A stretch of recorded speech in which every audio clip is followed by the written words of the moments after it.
La idea de hablar sobre epilepsia en Latinoamérica ya lo hemos mencionado un poquito aquí ahorita, se han salido comentarios. Es muy importante entender que México, Latinoamérica como región en el mundo, sí somos de alguna manera diferentes al resto del mundo. Y eso en el sentido estricto de la palabra tiene que ver con cobertura, tiene que ver con educación, tiene que ver con lo que se llama brecha en el tratamiento. Entonces, insisto, es mucho de lo que hemos ya mencionado aquí, en los comentarios que hemos escuchado de ustedes. Brecha de tratamiento significa cuántas personas con determinada enfermedad la tienen y no reciben un tratamiento. Y en Latinoamérica se calcula que es como un 50%. 50% de las personas que tienen diagnóstico de epilepsia no reciben ningún tratamiento. Y eso obviamente es algo grave, es algo serio. Entonces, como región nos pone en un centro específico de atención. El tema de epilepsia también ha sido abordado obviamente desde la Organización Mundial de la Salud, desde la Organización Panamericana de la Salud, con un programa que se llama Mental Health Gap, que en realidad es un programa diseñado para cerrar esa brecha de tratamiento de las enfermedades mentales. Se incluyen varias, me gustaría más que se llamaran cerebrales, pero bueno, se llama mentales. Entonces incluye varias enfermedades, entre ellas la epilepsia, y es importante en el tema en el que estamos hablando hoy, porque desde el principio menciona, va dirigido hacia médicos generales, hacia proveedores del área de la salud, que epilepsia tiene dos tipos de manifestaciones, las convulsivas y las no convulsivas. Y es que esa es otra de las cosas que, insisto, bueno, ya lo estamos mencionando, lo habrán notado, pues epilepsia no es igual a convulsión. La manifestación de epilepsia puede ser muy diversa e incluso no llevar una convulsión, tanto así que hay, insisto, en el apartado de decir, la epilepsia puede ser convulsiva o no convulsiva. En ese mismo sentido, cuando uno intenta entonces educar a la población, ¿no? Educar a los profesores, educar a los mismos colegas médicos no neurólogos o a nosotros mismos los neurólogos durante nuestra formación, bueno, hay que saber entonces qué es una definición, qué es una crisis, sí, crisis, una definición conceptual de qué es una crisis cuando hablamos de epilepsia.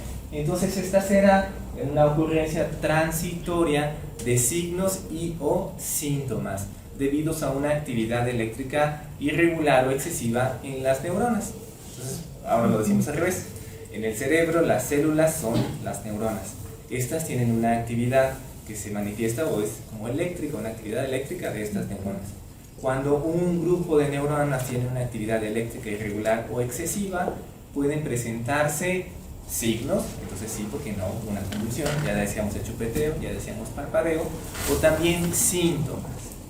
Siento miedo, siento que esto ya lo había vivido, famoso déjà vu. Siento un hormigueo, un cosquilleo. Eso no lo ve el médico, eso no lo ve el familiar, aunque lo platique quien lo tiene. Entonces no tiene que ser necesariamente ni convulsión ni pérdida del conocimiento, ¿no? Y recordar que una persona con epilepsia puede tener diferentes tipos de crisis.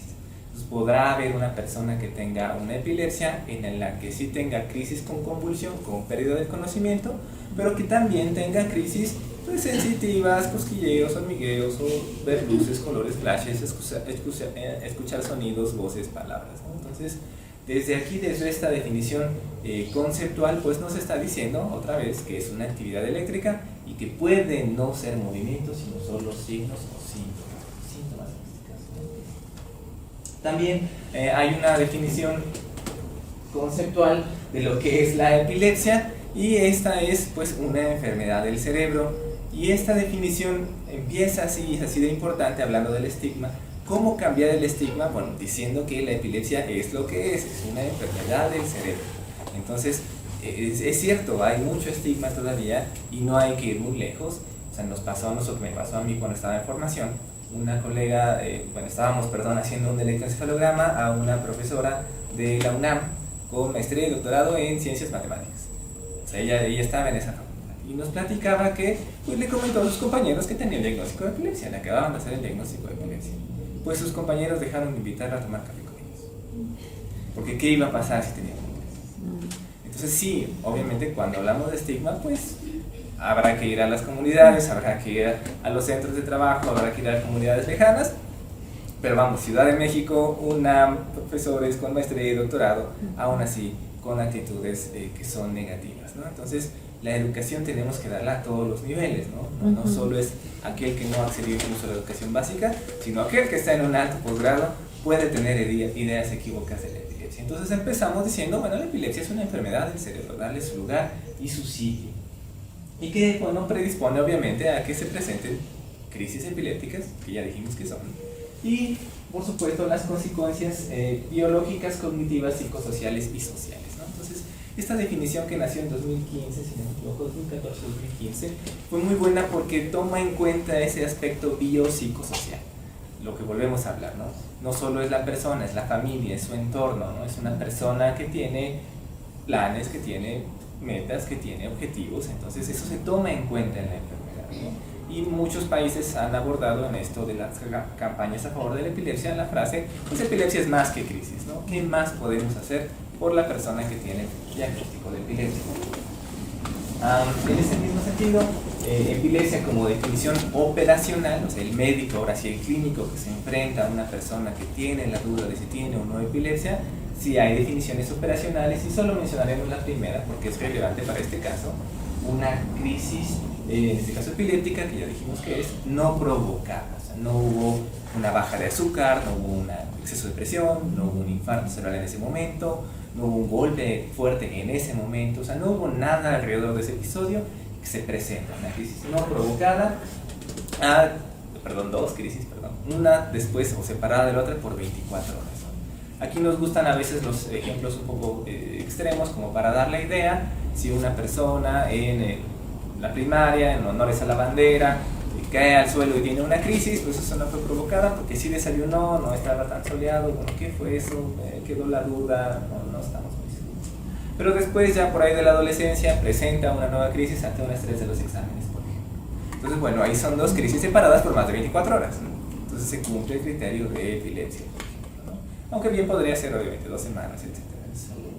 ¿no? Pero esa es la idea. Si tenemos formas nosotros los clínicos de identificar operacionalmente a qué podríamos llamar una crisis de epilepsia. En ese mismo sentido, bueno, ya lo mencionaba la doctora Deloya, en niños hay muchos tipos de epilepsia, hay muchas causas de epilepsia y depende de la edad también las presentaciones de la epilepsia. Entonces ya se mencionaron, Amena nos ha platicado, Norma nos ha platicado sobre las epilepsias de difícil control. Estas casi siempre se presentan en los primeros años de vida y tienen que ver con esta actividad eléctrica irregular que también dificulta o impide el desarrollo de ese niño, ¿no? Entonces, epilepsias, muchos tipos, muy diversas causas, y en la última clasificación, 2017, las distinguimos de nuevo entre las que tienen un origen generalizado, es decir, ambos hemisferios del cerebro están actuando al mismo tiempo o de forma coordinada, de aquellas que solo un hemisferio del cerebro y particularmente un área específica es la que tiene esta actividad, a la que llamamos entonces focales, están en un sitio localizado. Y estas de nuevo pueden ser motoras o no motoras, y con el énfasis en este caso a las no motoras, que podrían ser sensaciones, miedo, palpitaciones, y aún de las motoras, las que podríamos llamar hipermotoras, que son las que ya nos hemos empezado a escuchar, pueden confundirse con epilepsia o con terrores nocturnos, ¿no? Finalmente un despertar con movimiento, pues una persona que parece agitada, eso podría ser una manifestación de epilepsia, pues sí, en este contexto de una epilepsia motora, por ejemplo, ¿no? Pero en este caso hipermotora, mucho movimiento.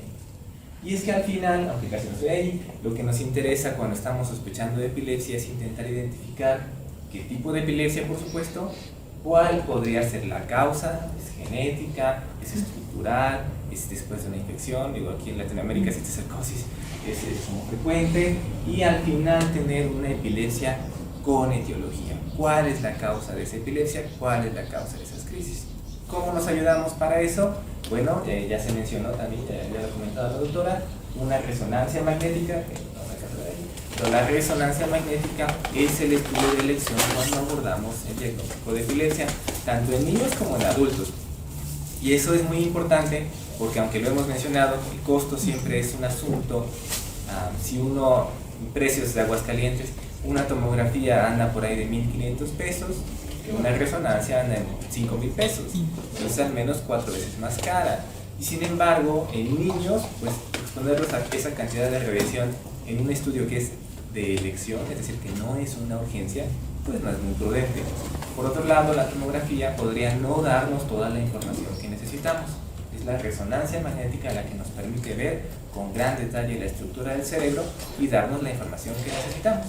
Entonces, entender de alguna manera que pagar menos, pues termina siendo el doble, porque al final vas a empezar la resonancia, pues pagas al final la resonancia más la tomografía. Entonces, el estudio de elección es una resonancia magnética. Y el otro estudio será, el electroencefalograma, que es esta representación gráfica de la actividad eléctrica del cerebro, que ha avanzado a lo largo de los años. Pasó de ser un aparato enorme que ocupaba todo un cuarto, en el que solo podíamos ver 6 líneas en una hoja de papel inmenso, a una actividad ya digital, ya en esta era digital, que nos permite poner hasta 256 electrodos en la cabeza de una persona, sin necesidad de estar rapada. Puedes tener todavía cabello y ponerte esos cables. Entonces ya la ciencia, la tecnología, la conversión a la era digital, pues nos permite obviamente aumentar la potencia de nuestra red, ¿no? Y decíamos, hablando de sueño, porque estamos hablando de epilepsia y de sueño, el sueño es fundamental para la vida. Nos ayuda para regular el humor, nos ayuda para nuestro desempeño conductual y cognitivo, nos ayuda para la memoria y nos ayuda para limpiar los metabolitos cerebrales, ¿no? En un niño, por supuesto, queremos que aprenda y que se desarrolle, pero en un adulto, pues desearíamos que no nos diera ni Alzheimer ni Parkinson. Entonces, estas enfermedades que son por acúmulo de proteínas, bueno, el sueño limpia o repara esas proteínas, por ejemplo, ¿no? Entonces, es así de importante el sueño como tal. ¿Qué es el sueño? Bueno, hay una definición de qué es el sueño, para todo hay definiciones. Es un estado conductual que ocurre de forma repetitiva cada 24 horas. Cada 24 horas hacemos un ciclo que se parece mucho. Y esta es básicamente una relajación de todos los músculos, un descanso también de la mente, disminuye nuestro umbral a los estímulos sensitivos, ¿no? Si alguien nos habla, ya no hacemos caso, tiene que hablarnos muy fuerte para que ahora sí despertemos, y esa es la característica, que es un estado reversible, ¿no? Uno sale de ese estado, a diferencia del estado de coma, que en el estado de coma uno está acostado con los ojos cerrados respirando, pero no despierta, no vuelve de ese estado. En cambio en el sueño, pues con un buen empujón o un buen codazo, la persona vuelve a estar despierto, ¿no? Una palmadita. Ya lo mencionaba la doctora Deloyan, los niños tienen que dormir cierta cantidad de horas, porque nos interesa su crecimiento, por supuesto.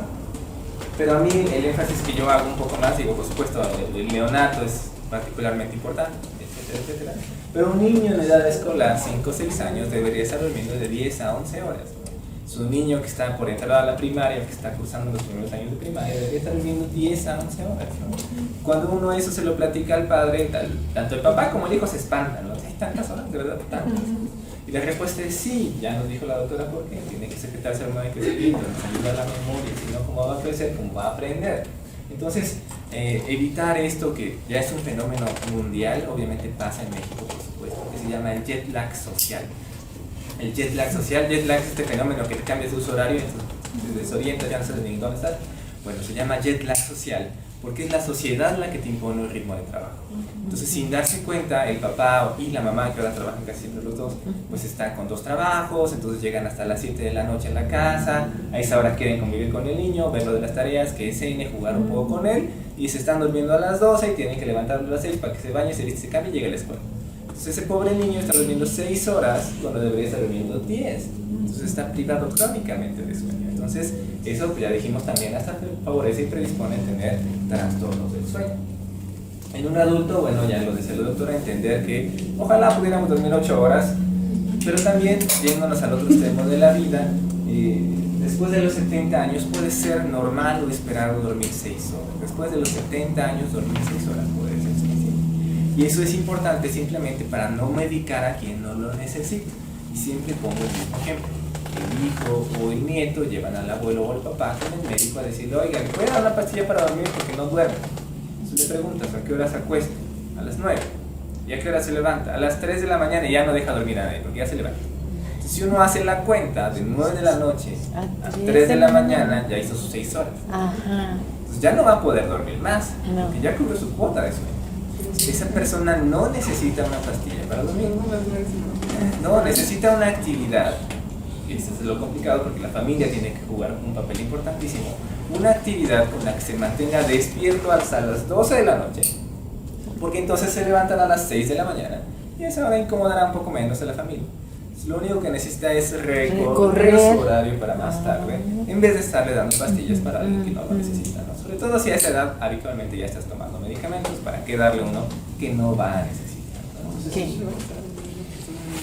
No se alcanza a ver muy bien, pero la idea es que queríamos representar que a lo largo de la vida el sueño también va a cambiar. No será lo mismo, en este caso específico, representa el ciclo de la mujer, por supuesto por el juego que tienen las hormonas durante la vida, pero no será lo mismo entonces una niña de edad escolar que entrando a la adolescencia, a la pubertad, hablando de sueño. No será lo mismo dormir durante el primer trimestre del embarazo que en el tercer trimestre del embarazo, no solamente por literalmente el incremento en peso y en volumen, eso va a complicar el dormir. Y no será lo mismo también hacia la hacia el adulto mayor, hacia ser adulto mayor, pues dormir de forma diferente por este cambio otra vez en las hormonas. Entonces, a lo largo de la vida sí vamos viendo un cambio fundamental en el juego. Y no se alcanza a ver aquí, pero esa es la que quería llegar. ¿Por qué queremos en un adulto llegar a hacer esas 7, 8 horas de sueño? Porque hay fases de sueño o ciclos de sueño. Entonces, créanme, aquí está uno despierto y primero llega uno a un sueño superficial que se llama N1 o fase 1 de sueño. Después llega uno a una fase N2 o un sueño intermedio. Y después hace uno un sueño profundo, el sueño de fase 3 o N3. Y después hace uno un episodio de sueño de movimientos oculares rápidos. Y se llama así porque durante ese tiempo uno hace movimientos oculares rápidos aunque uno está dormido. Eso es un ciclo de sueño y toma más o menos unos 90 minutos. Después uno lo vuelve a hacer. Entonces pasa el sueño de fase 2, luego fase 3, otra vez 2, un sueño MOR, aquí a lo mejor te levantas del baño, sigues durmiendo, sueño 2, sueño 3, otra vez sueño MOR, sueño 2, sueño 3, aquí el gato quería salir, sueño 3 y después sueño MOR y después ya despiertas. Entonces la idea es que tienes que hacer esos ciclos de sueño durante la noche. Y aunque casi no se ve, y ahora que salió más el sol, menos se ve, durante la primera mitad de la noche predomina el sueño fase 3. En la primera mitad de la noche el sueño fase 3 es el que predomina. Y en la segunda mitad de la noche es el sueño MOR el que predomina. Entonces clínicamente nos ayuda mucho, lo que decía la doctora, por eso es tan pertinente, ver a qué hora está teniendo el episodio la niña o el adulto.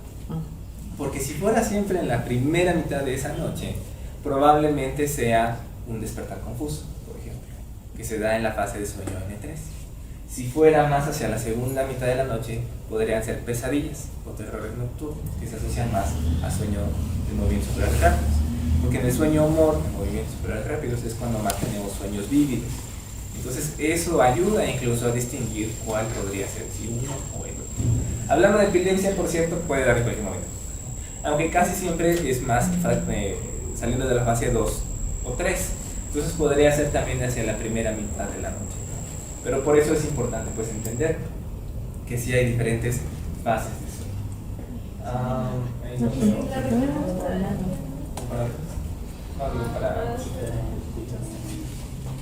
Si me caigo, si me cae la pantalla.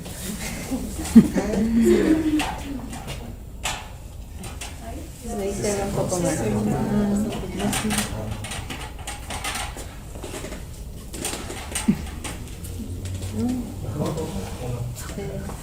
Un poquito.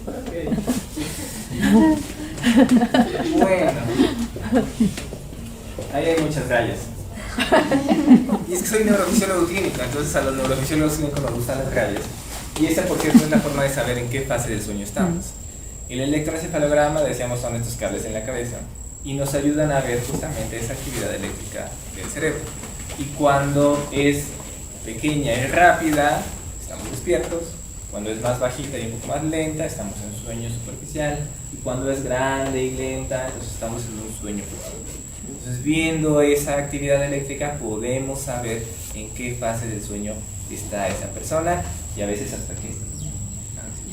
Eso todavía no, pero algún día sí. Y la idea es que entender que en una noche de sueño, no se alcanza muy bien, pero esto ya era es un artículo, pero esto ya es una persona.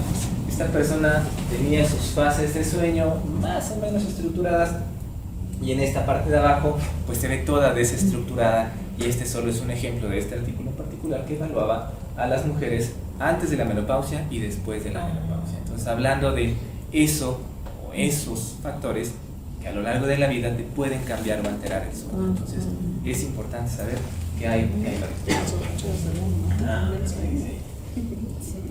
existe una clasificación internacional de los trastornos del dormir. También estamos hablando de sueño.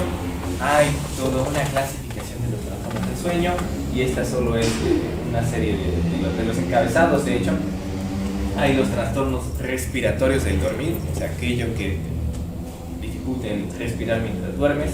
Están los trastornos por hipersomnolencia central, o sea, te dan mucho sueño, todo el tiempo tienes mucho sueño, y es porque algo está pasando en el cerebro. Hay trastornos del ciclo circadiano. Ese, por ejemplo, de los frecuentes de la vida actual es en los trabajos que te hacen cambiar de turno cada semana, pues puedes desarrollar un trastorno del ciclo circadiano.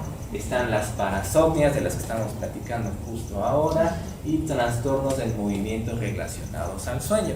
Entonces, hay trastornos del movimiento que los vemos cuando estamos despiertos, enfermedad de Parkinson. Pero hay otras enfermedades, otros trastornos del movimiento que pueden presentarse solo durante el sueño, y también se clasifican. Dentro de esta clasificación, digo, aquí así no se ve absolutamente nada, pero la idea es que hay muchísimas parasomnias. O sea, la idea de esta diapositiva, en realidad esta ni siquiera era para leerla, solo era para ver que hay muchas parasomnias, no es una parasomnia, hay muchas parasomnias. Y que también trastornos del movimiento durante el sueño hay muchos. Entonces también hay muchos trastornos del movimiento durante el sueño.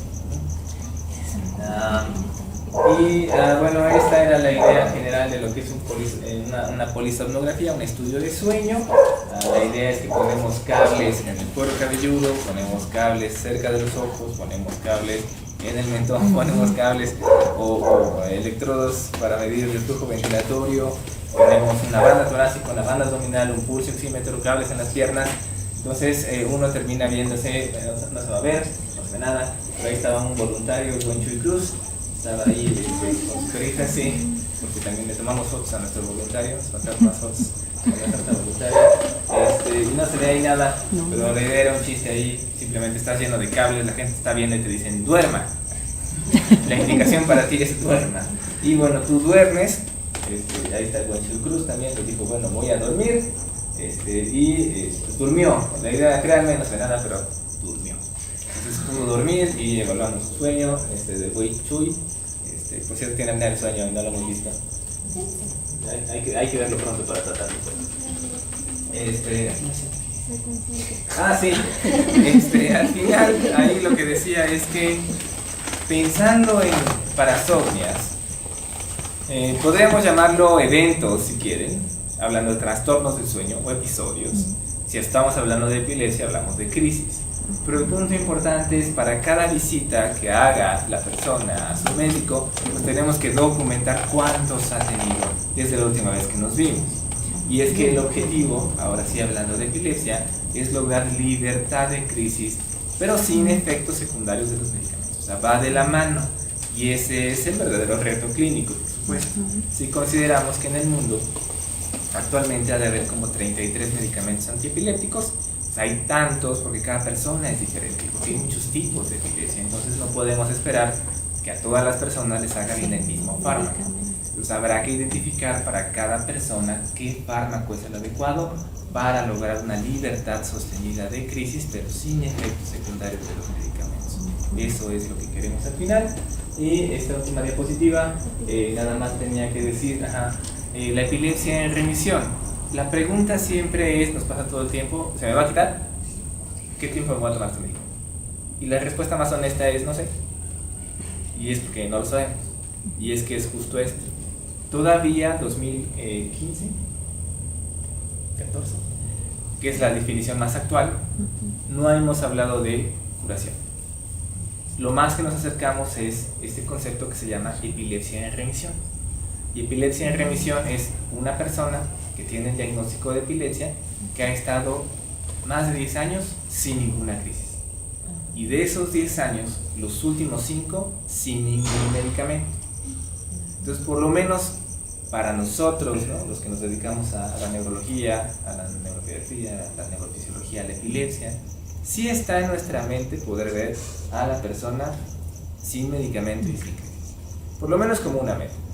Ya platicamos que si hay epilepsia de difícil control, ya platicamos, pero por lo menos como una meta está. Entonces, quien está debutando con epilepsia, pues esto es pues lo más cercano que tenemos, y por eso es que la respuesta honesta cuando te preguntan, ¿se me va a quitar? ¿Lo voy a dejar tomar? Es, no sé, pero lo veremos con el tiempo. Y ya dijimos en la diapositiva previa que la primera meta será estar libre de crisis, sin efectos secundarios de los medicamentos, para lograr una vida normal y sin limitaciones, que es al final lo que estamos buscando. Por supuesto, hablando de epilepsias de difícil control, ahí cambia un poco la meta. O sea, ahí la meta es tener el menor número de crisis que le haga mejor la vida tanto a la persona que lo tiene como a los familiares y a los cuidadores. Porque no será lo mismo, por supuesto, tener una crisis todos los días o 10 crisis todos los días que una por semana. Bueno, en el contexto de una epilepsia de difícil control, eso es algo positivo. Entonces, se van ajustando las metas. Pero volvemos a lo mismo, cuando nos enfrentamos de inicio al diagnóstico, pues siempre buscaremos libertad de crisis sin efectos secundarios. Ese es el contexto en el que estamos. Y por supuesto, si hablamos de trastornos del sueño, la idea es que no se presenten, ¿no? O sea, al final de cuentas, por eso decía, sean eventos de sueño, sean crisis de epilepsia, el objetivo será que no los tengan. Y que si los ha tenido desde la última vez que nos vimos, se haga algo para que no los tengan, pues. Y ese algo será, pues, si hacen falta estudios, hacer estudios, si hace falta usar medicamentos, ajustarlos, si hace falta cambiarlo, ¿no? O si hace falta nutrición, que ya es hora de decir, bueno, comer, y si hace falta ir al psicólogo y ir al psicólogo. Bueno, entonces, ahí estaba el programa, como es en blanco, no se ve. Entonces, fui yo, perdón si es que me gusta llamar la atención. Esta plática no estaba en el programa, pero me di cuenta que como que nos faltaba el contexto de lo que estábamos platicando. Entonces ahorita ya lo que sigue es un pequeño descanso, y ahora sí nos ajustamos al programa. Vamos a hablar de dieta cetogénica para epilepsia, después terapia cognitivo-conductual en el contexto de los trastornos del sueño y la epilepsia y todo un poco, y ya nos acercamos hacia la recta final. Quizás hablemos de adultos, me van a tener que aguantar a mí otra vez, perdón. Bueno, entonces, hagamos una pausa ahora. Muchas gracias.